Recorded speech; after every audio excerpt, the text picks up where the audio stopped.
Hello, listeners. Welcome to Code Studio Podcast, where we spark deep conversations, challenge perspectives, and uncover truths that shape our everyday lives. I'm your best host, Mark Wilson, and I'm expected to have you here on this journey.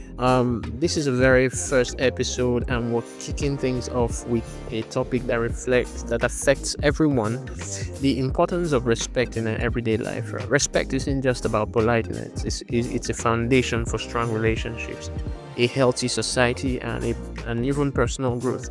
Today, we're diving into what respect really means, how it shapes our interactions, and why emotional intelligence plays a huge role in showing it. So sit back, tune in, and let's explore this together. Welcome to Cold Studio Podcast, where every conversation brings the heart. Today, we're diving deep into a topic that defines character and builds strong relationships, which is respect. What is respect? Why does it matter? And how can we live it out in our daily lives? Now, respect is not just good manners, it's more than just good manners. It's a deep sense of value and honor we show towards God, others, ourselves, and authority as a whole. It is the foundation of healthy relationships and a peaceful society. The Bible emphasizes this in Matthew chapter 7, verse 12. It says, "So in everything, do to others what you would have them do to you, for this sums up the law and the prophets." Now, what this scripture is saying is,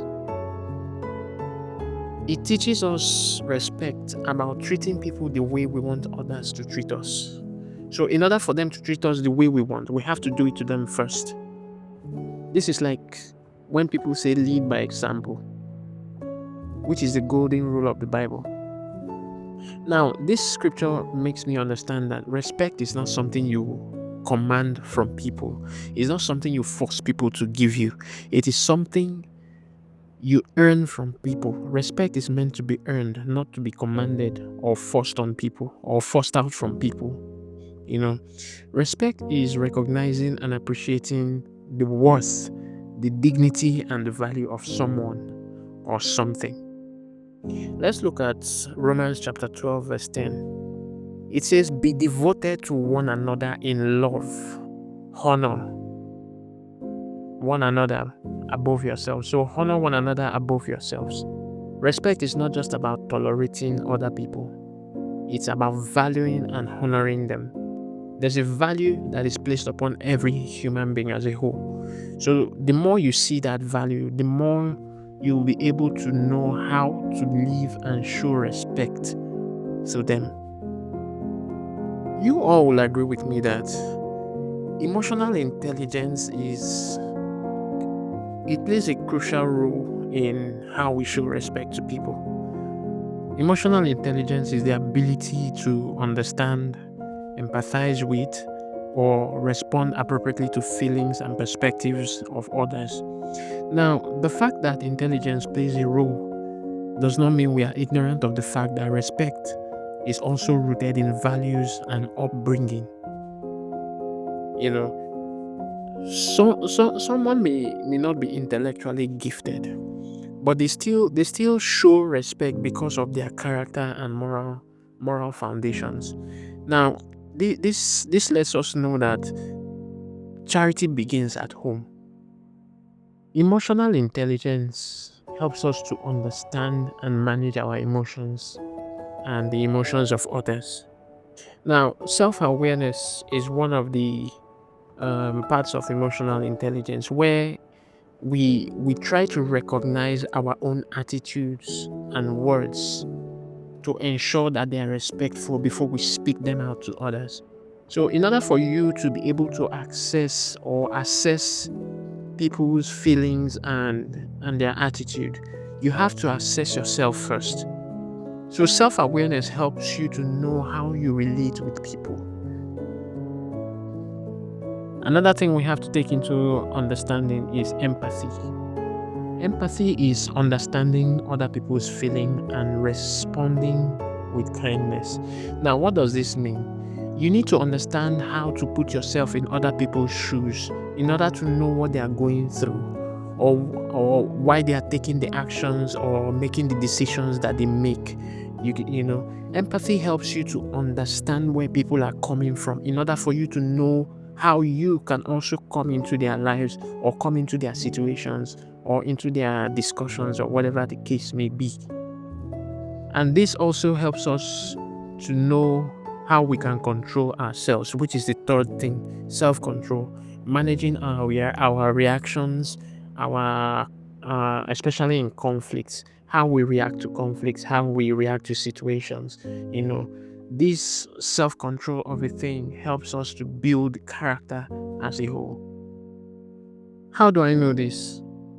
In Proverbs chapter 14, verse 29, it says, "Whoever is patient has great understanding, but one who is quick-tempered displays folly."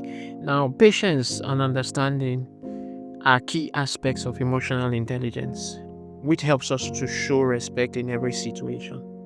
Do you understand? So, you need to be slow to anger, slow to speak, but quick to hear. So listening in itself is an art, which is where we'll be going to very soon. We'll be going to the forms of respect, where it tells us about listening. Listening is an art, and not too many people in our lives listen these days. You see, true respect is shown by listening without interrupting or dismissing others.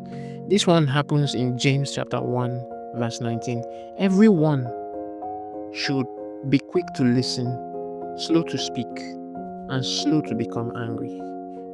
So you see, listening is an art. It helps you to learn more. It helps you to grow more in knowledge and in understanding. The second thing we need to take into consideration in the forms of respect is honoring boundaries and personal space. Respect means recognizing and accepting people's limits. Now, what are limits? Limits are boundaries set by a person. They're like standards that they set within themselves, that there are some certain informations they can share with you. There are some certain parts of their life that you can't come into. So these limits are being set by these people in order for them to create some sense of privacy. And we owe them respect for that. So avoid pushing someone into a conversation they are uncomfortable with. So stop. There are cases where you don't have to pressure them to let out information that they don't want to give out easily. That's one way of honoring people's boundaries and their personal space. If we check in 1 Corinthians 10:24, it says, "No one should seek their own good, but the good of others." So it pays when you not only think about yourself, but also think about what others are going through and what their opinions are, what their beliefs are, and just respect them for it. You don't have to force them. You don't have to make them feel obligated to share anything. Another point is acknowledging the rights and feelings of others. This is where it gets interesting. Every human being has dignity and deserves to be treated as such. Now, Henry Ford said something. The best education anybody will ever have is achieving what you want in life without violating the rights of other people. Now, in Philippians chapter 2, verse 3 to 4, it says, "Do nothing out of selfish ambition or vain conceit. Rather, in humility, value others above yourselves." So, if you look at what I said earlier, the best education anybody will ever have is achieving what you want in life without violating the rights of other people. So, when you acknowledge the rights of other people, you won't have to do anything to hurt them. you will treat them just like you will treat yourself. I mean, the greatest commandment is loving yourself and loving your neighbors just as you love yourself. Now, it brings us to the last point, which says speaking cautiously. Now, words have the power to build or destroy, and respect is shown in how we speak.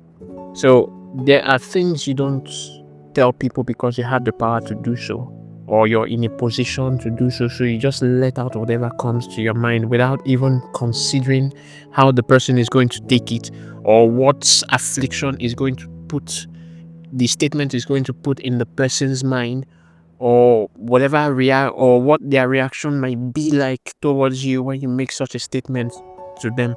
So you have to be very cautious about what you say to people, how you say it, and the tone at which you use in saying it, which this is very important. And this is what many people struggle with, especially those who have an exhibition of pride and arrogance in them. And this really revolves around both the rich and the poor alike. So there's no picking sides on this one. Somebody can still be poor and still be proud and arrogant. So it depends on the individual moral backgrounds. So I think we should be very, very careful about what we say, especially to our children too, because our children are like monitors. They look at us, they emulate from us, and they see everything we do. Now, the mind or the brain of a child is like a plain sheet of paper. Whatever you write there stays there. So you really, as a parent or as a guardian, want to write positive things into the mind of a child. So whatever you do near a child is you have to be cautious, you have to be aware of what you're doing around the child, the kind of behaviors you put, the kind of attitudes you portray. So it's really, really important we are aware of how we talk, whatever we speak to people, and what we do around our children. If we check in Colossians chapter 4 verse 6, it says, "Let your conversation be always full of grace, seasoned with salt, so that ye may know how to answer everyone." This is a clear cut out scripture that says everything, that backs up everything I've just said. So you can look it up in your own spare time and get your own revelation from it. So I'm going to add this as a bonus point in this podcast. Negative influence of money fuels disrespect. There's a negative influence of money, and we know that money is a very good tool, but it can fuel disrespect when it breeds pride and arrogance. Let's take a look at Proverbs 28 verse 1. It says, "The rich are wise in their own eyes. One who is poor and discerning sees how deluded they are." Now this doesn't mean someone has to be poor in order for you to be humble. No, that's not true. Everybody deserves to be rich, but don't make money become a god over you. Now, Bob Proctor said something in one of his books. He said he loves people and he uses money. He doesn't use people and love money. High level understanding concept. The second point is money makes people treat others as inferior. Now, James chapter 2 verse 1 to 4 says, "It warns against showing favoritism to the rich while dishonoring the poor. This is a rule. You have to treat others just as you will treat yourself, regardless of who they are or what status they acquire or where they are at some point in time." So in conclusion, respect is more than just a word. It is a lifestyle that reflects our values and faith. Let's strive to live with honor, kindness, and humility every day, which form of respect do you think is the most important? Drop a comment below and don't forget to like, share, and subscribe for more inspiring content. See you in the next video. Thank you.